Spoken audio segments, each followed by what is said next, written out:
Hey YouTubers, it's Mike and Brian back with you. Here we're going to unbox a Savage XS Flux. It's basically a mini Savage monster truck. This is the small version of it. So in any event, we're going to open it up and we'll save you the box details, but you can kind of see those and the specs other places. But anyway, we'll get this opened up and see what we got in here. It's a fairly easy package. They've done it real nicely. You can see everything in there is all boxed real safe for packaging. What we got here is, they've got an interesting radio. I'm going to open that. And it comes with your batteries, some spare parts, and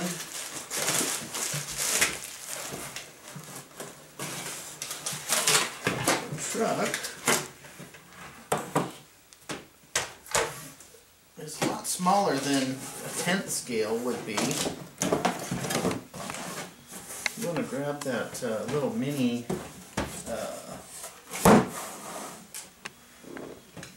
gravedigger. It comes with a manual and some stickers. This is the 16th scale Traxxas gravedigger. You can see it's a little bit bigger, but it's about the same size as this truck here. Wheelbase is a little longer. The width is just a little bigger. In any event, that's the truck. We're gonna open it up just a little bit, show you the inside of it.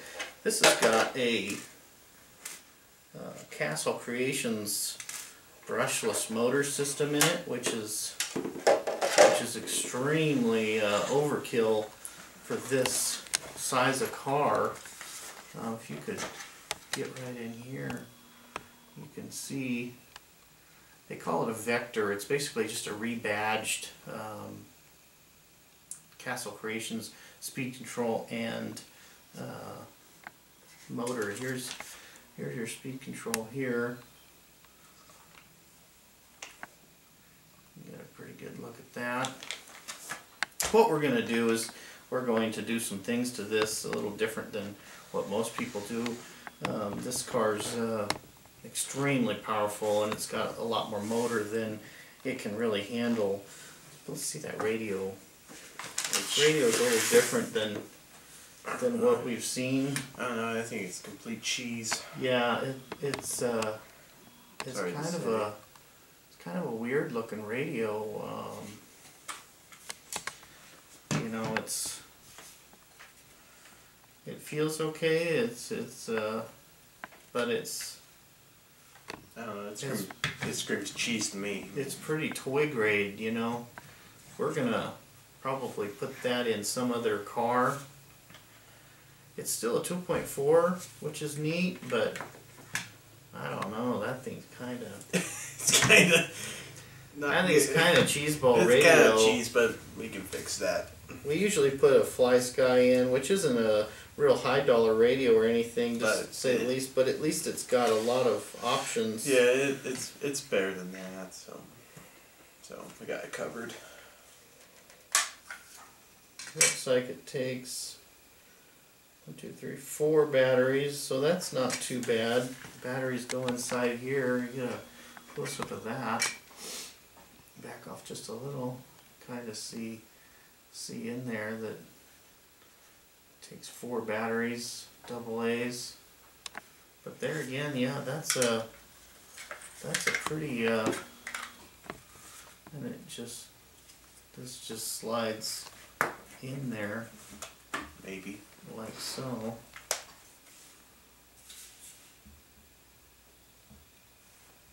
Can't say as I'm too thrilled with the radio, but anyway, yeah, that's what you're getting. which we're gonna swap that out for sure. But hell yeah. I'll let Brian take the tires off. We'll get a little closer look of the chassis and the parts. Just pull off all 4 tires. Yay. We got looks like some extra wheel nuts, some wheel adapters, some body clips, and a tire removal tool. It does come with batteries. That's kind of cool, I guess. But we're probably not going to use that radio anyway. And yeah, that's pretty cheeseball.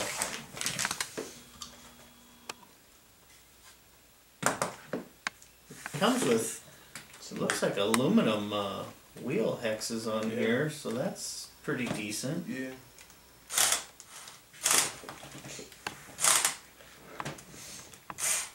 Let me see one of those tires. Tires are 2.2. The rims are 2.2. They're a fairly small tire. It's like a 4.3 inch tall tire. It's a little smaller than most of the 2.2 tires. Let's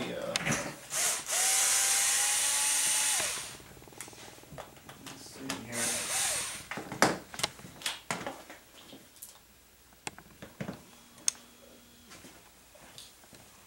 Here's a short course tire just for size comparison. That comes with the Traxxas Slash. You can see they're pretty small tire. It is a 2.2 rim, but the tread feels like it would last forever. It'd probably work pretty good on road. The dirt, it's 4-wheel drive, it's gonna go, but I don't know, it's probably not gonna work that great in the dirt. It's not the most aggressive tire we've seen. Right. It's not a real expensive kit. It's basically a beginner car, so it's not too bad. I think the only issue I have with it is this motor's way too much motor for this little car. I guess it'd be fun, but you're gonna just flip it and crash it and just break parts all the time. We're actually gonna pull this motor out and put something else in there. What is nice about this is it does take a full-size battery, which this compartment in here is a real big box to put a full-size stick battery in there, so that's kind of nice. It'll probably take a full-size LiPo too, so that's neat about that car versus the Gravedigger. Yeah, and the Summit and the Mini 1/16 Slash. Oh, right. They kind of have this small design right here. It's kind of small. So yeah, so it takes the little tiny batteries, which are okay. They don't last as long. Yeah. Especially when you're running a 540 motor. But so this is a neat advantage to be able to put a regular size battery in there. Shocks are plastic bodies. They're okay. They feel good. It feels like there's sufficient oil weight in there. Metal dog bones. The transmission's buried inside that car. You can't hardly see the tranny. There's the edge of it. To get to that motor, it looks like you're gonna have to take that whole thing apart. Which that's fun. That is what it is. This is kind of nice. It comes with a Dean's connector. Just for fun, open those up. Oh yeah. We'll put a battery in here, just make sure that the car works before we start tearing it down.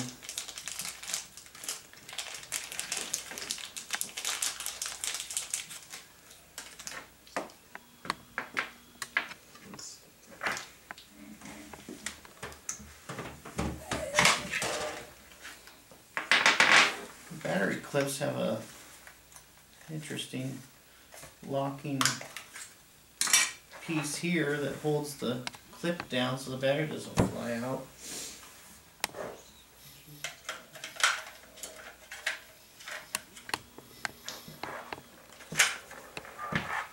Front end looks pretty stout. The A-arms are pretty beefy, they're thick, and I'd say those are going to hold up plenty good. Bottom, it's all plastic, but the bottom's fairly smooth. There is a little bit of a recess in here, but everything else is countersunk, so it does look pretty nice. Put that on. Well, that's ready to go. Just for fun, we're just going to listen to this motor and see what we get here.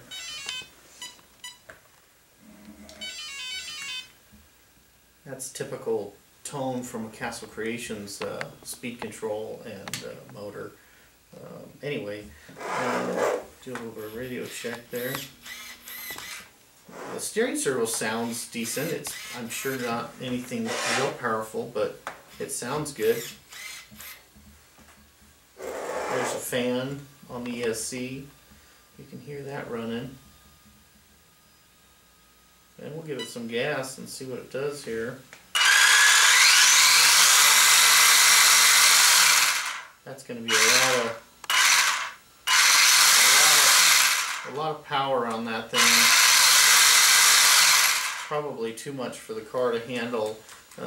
Like I say, other than that, that's the car. We're going to be doing some work to it, but it's pretty heavy. It is pretty heavy. Surprisingly, it's kind of heavy. It is heavy. A lot heavier than the Gravedigger. Yeah. But all the parts are more substantial on that. Everything looks pretty. Yeah, it's pretty strong. Pretty heavy duty stuff here. Yeah. Got the waterproof case, which. Yeah, the speed control's waterproof, the motor's waterproof. It's all sealed up in there. Yeah, it's got a nice receiver box that's all closed up. So it's a neat little car. These are a little bit hard to get. They're always out of stock, but they're kind of neat. Plastic body shocks, but they got but they have a threaded bodies, and they're pretty decent. And that's cool. But yeah. I'd say the biggest thing that I have a problem with is this radio. The radio's kind of cheesy. It looks like a toy grade radio, which you spend $300 for a car, and you don't want it to look like a toy. But other than that, that's easy enough to switch out. So for now, that's it for the unboxing of the Savage XS Flux. So we'll see you next time.